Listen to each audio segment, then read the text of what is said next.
जय हिंद दोस्तों। अवध विश्वविद्यालय के 19,000 विद्यार्थी नहीं दे पाएंगे टीटी परीक्षा। मतलब यूनिवर्सिटी के रवैये में थोड़ा भी परिवर्तन नहीं आया। चलिए हम आपको बताते हैं कल हुआ क्या था। उससे पहले ये न्यूज़ आप पढ़ सकते हैं। इसको पढ़ने के बाद इस मैटर को आप और बढ़िया से समझ सकते हैं। बीते 9 अक्टूबर से लगातार छात्र यूनिवर्सिटी जा रहे थे बीएड प्रथम वर्ष को प्रमोट किया जाए, जिससे ये छात्र टेट और सी टेट का फॉर्म भरने के योग्य हो जाएं। और इस पर यूनिवर्सिटी ने आश्वासन दिया कि आप लोग 11 तारीख को आइए, हम आपसे बात करेंगे। और इसी वजह से 11 तारीख को लगभग 200 के आसपास छात्र वहाँ पर मौजूद हुए। और छात्र ही नहीं, साथ में छात्राएं भी थी। लेकिन अफसोस की बात, यूनिवर्सिटी ने जो रवैया अपनाया वो बहुत ही ज़्यादा दुखद था और हम सबके लिए बेहद ही भयानक था। यूनिवर्सिटी तय समय के अनुसार हमसे बात करने के बजाय वो पुलिस बल तैनात कर रही थी और हमें वहाँ से हटाने का प्लान कर रही थी। हम लोग इस इंतज़ार में थे कि यूनिवर्सिटी ने कहा था कि हम 1 बजे आपसे बात करेंगे, तो वो हमसे बात करेगी। और ये सोचकर हम लोग गेट के बाहर उनका इंतज़ार कर रहे थे उस समय का, जब वो हमसे बात करेंगे। हमें क्या पता था कि वो हमें गुमराह कर रहे हैं। हम लोग वहाँ पर 1 बजे तक वैसे ही भूखे प्यासे धूप में खड़े रहे। अब उस समय आ चुका था जब हम लोगों ने पूछा कि सर 1 बज चुके हैं, अब हमारी बात बीसी से करा दीजिए, बुलाइए उन्हें। तो वहाँ पर मौजूद सिक्योरिटी गार्ड ने कहा कि बीसी अभी अंदर इमरजेंसी मीटिंग में बिजी हैं।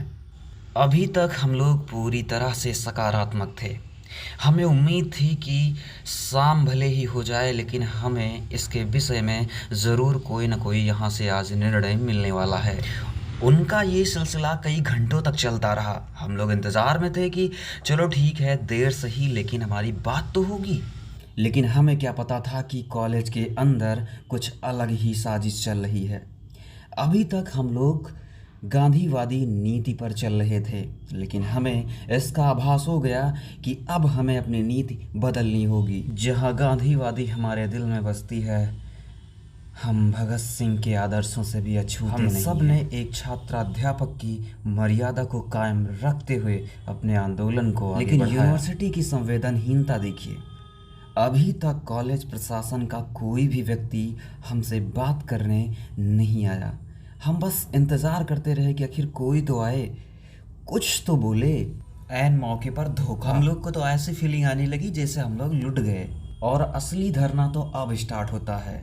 हमारा नेतृत्व करते हैं एक छात्र नेता, और उनके आते ही हम लोग गेट को बंद कर देते हैं और गेट के पास सभी लोग इकट्ठा होकर वहीं पर नारेबाजी स्टार्ट करते हैं। भारी पुलिस बल वहाँ पर तैनात होती है, हमें रोकने का प्रयास करते हैं, लेकिन बात नहीं मानी जाती वहाँ पर। वहीं पर 4 बजे तक जिंदाबाद मुर्दाबाद के नारे लगते हैं और इसी बीच कई सारे मीडिया वाले वहाँ उपस्थित होते हैं और बस अखबार के लिए न्यूज़ इकट्ठा कर लेते हैं। फिर धीरे धीरे हम लोग भी अब वहाँ से वापसी का मोड बना लेते हैं, क्योंकि अब वहाँ कुछ बचा नहीं था, केवल सिक्योरिटी गार्ड थे। किससे बातें करते दोस्तों। इस घटना से हमें एक बात सीखने को मिली। मेरा ये पहला एक्सपीरियंस था, लेकिन मैंने एक चीज़ सीखा कि यदि संगठन नहीं है तो आपको कोई भी तोड़ सकता है। यूनिवर्सिटी बताइए, अभी तक तो केवल हम सरकार को दोष दिया करते थे तानाशाही के लिए, लेकिन अब देखिए यूनिवर्सिटियाँ भी तानाशाही पे उतर आई हैं, कुछ भी कर सकती हैं। तो संगठित रहिए, सशक्त रहिए, और डेट आ गया है एग्ज़ाम का, तो पढ़ाई में लग जाइए। धन्यवाद।